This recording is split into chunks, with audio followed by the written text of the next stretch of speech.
And then in 2010, I discovered that Barack Obama had posed as Osama bin Laden with his hand raised in a phony Taliban photo. The odds of two men having similar palm prints are 64 billion to 1, which means it has to be Barack Obama. And right after I went public in February of 2010, I was now being followed by the FBI Director Robert Mueller himself and his New York office assistant FBI Director Joseph Demers Jr., whose photos and pictures I have at this moment to prove it. And then in April of 2010, Nancy Wallace contacted me, and Nancy wanted to interview me regarding the Barack Obama identity. And from that point, Nancy and I did an interview, and we have remained friends up until this present moment. Nancy, if you like to say something now, you can have the floor. Very interesting stuff. So a lot of people are going to be sitting there and going, now, how does this man know all that stuff? Where did he get his information from? He's got to be a fake. He's got to be telling untruth. He's got to be doing disinformation. So are there any websites that you can send the people to that will prove to them about the information that you just gave out? Okay. The first website is youtube.com/SINDONIPRODUCTIONS. The second website is youtube.com/WEBFLIXSGUY. That's youtube.com/WebFlixGuide. The third website is my name, STEPHENS, Stevens World, WORLD, TV.com. That's StevensWorldTV.com. And the fourth website, the big $100,000 website, actually it's a $25 million website, because after you go there, you realize why I'm owed the $25 million reward for information for the arrest and capture of Osama bin Laden. That website is OsamaIsObama.webs.com. That's ObamaIsOsama.webs.com. ObamaIsOsama.webs.com. And there you have it. Okay, so now let's go backwards a little bit. Let's go backwards because my theory is that there have been many, many, many cover-ups in our history. You came up with some of them, but there are so many more.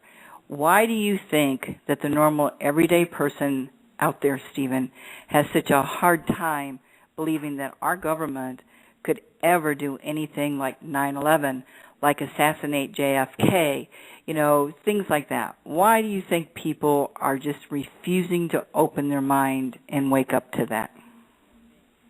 Because they've been conditioned by watching the television, listening to what they hear from these politicians, and they want to believe, they're naive, that they think these things are true. If they would turn off the TV, start tuning in, start listening more to what they're feeling in their gut, they'll learn that what they've been told is a bald-faced lie.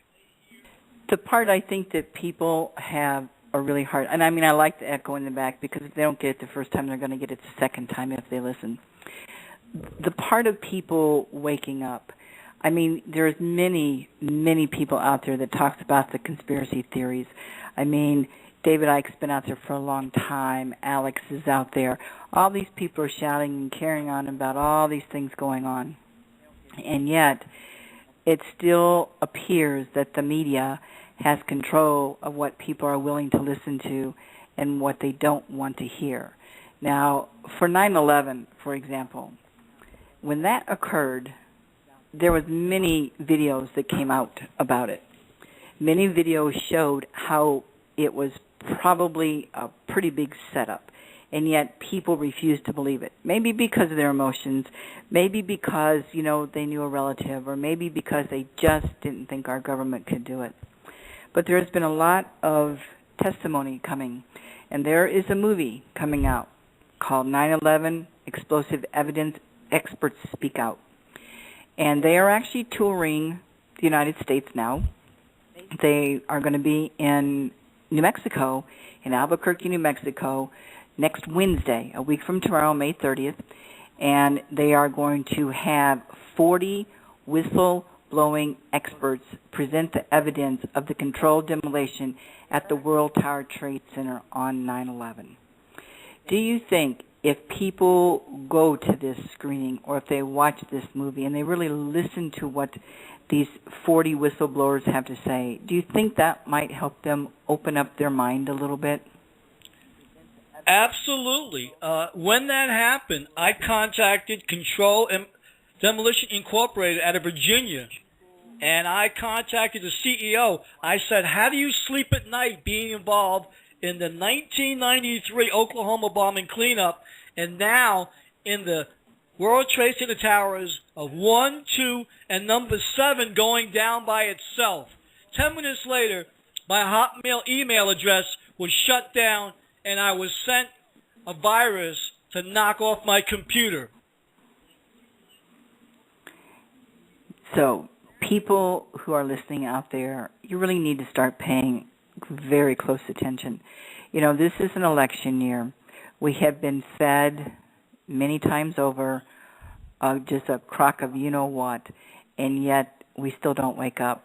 My question, I guess, is what's it going to take to wake up the American people to find out that they are actually allowing themselves to be sold down the river with a very short paddle, if at all a paddle.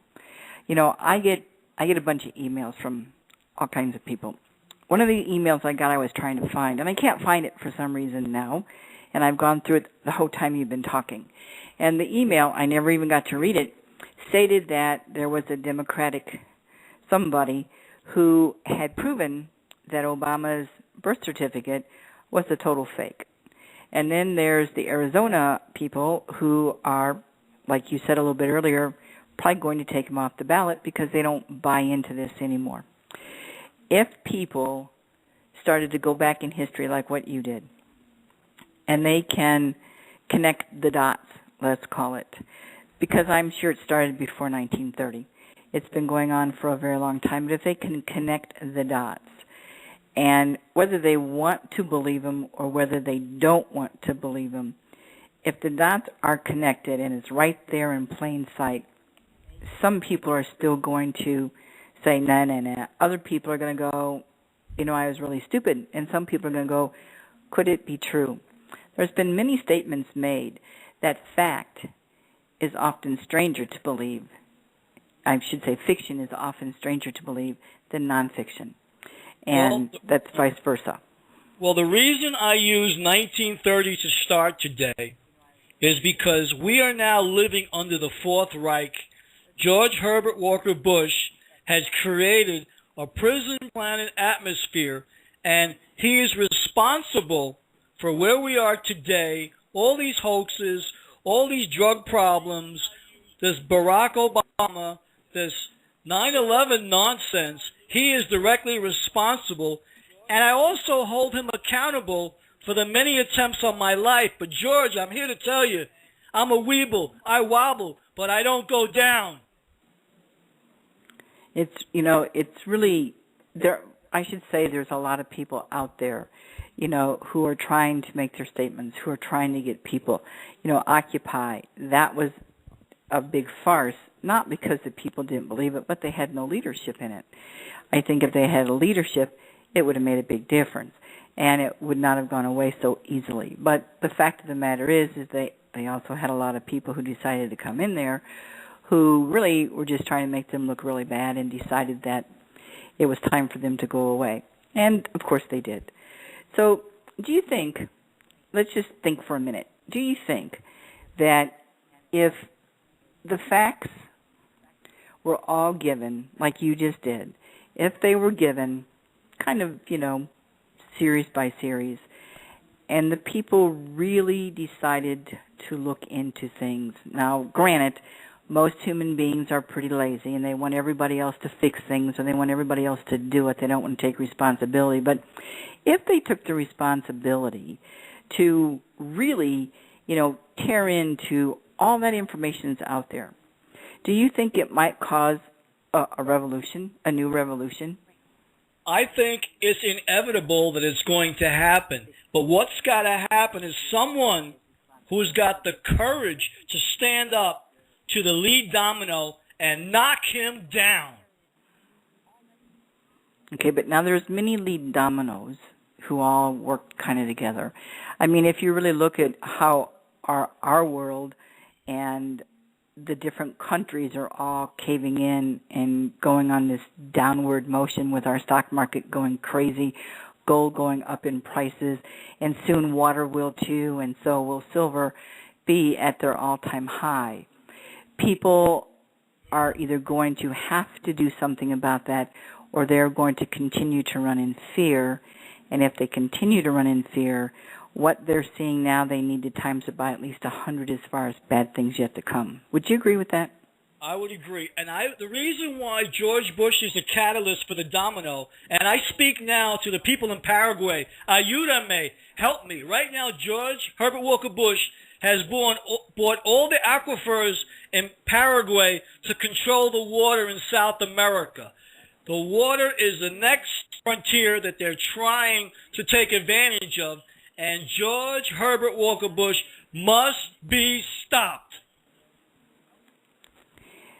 Okay, and that may be true, except people who are listening are going to go, and how do we do that? You can call him out all you want, but the media is going to cover his butt for him like it has, like it's covered everybody's butt. So what can the people really do? They can protest, they can go up, and they can say all kinds of things. With the new law that's been passed, could possibly be put in jail for no apparent reason, never be able to talk to any relatives, and everything be taken from them. And people who know that are probably not going to be so strong as to go out there and try to give all that up. So how else can it be done? Pretty easy. All you need to do is get a group of 6 people together and make an arrest. Go out there and make a citizen's arrest and arrest him. And even if they do that, chances are it will get turned back on them because those 6 people may not understand exactly how to do it or what to do with it. First off, here's what I want to explain to you. We are all straw men. Since 1963, our birth certificates were... I'm going to explain the law as appears today. In 63, our birth certificate was given back to us in all capital letters, which meant we now became a corporation. Everything we got, all the paperwork after that we got, was in all capital letters. Your driver's license, your library card, everything that you've gotten from 1963 forward is all capital letters.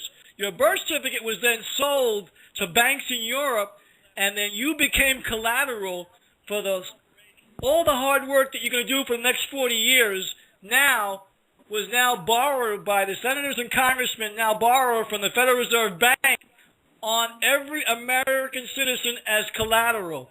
There is no one right now who's in jail, who's not in jail without his or her consent.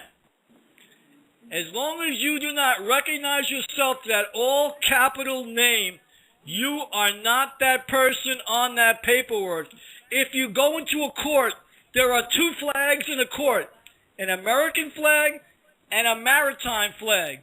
You are now being convicted not by a court of the United States, you're convicted of a court of the high seas, a British flag, which now makes you a person arrested unbeknownst to you through a country that's not even the Republic of the United States.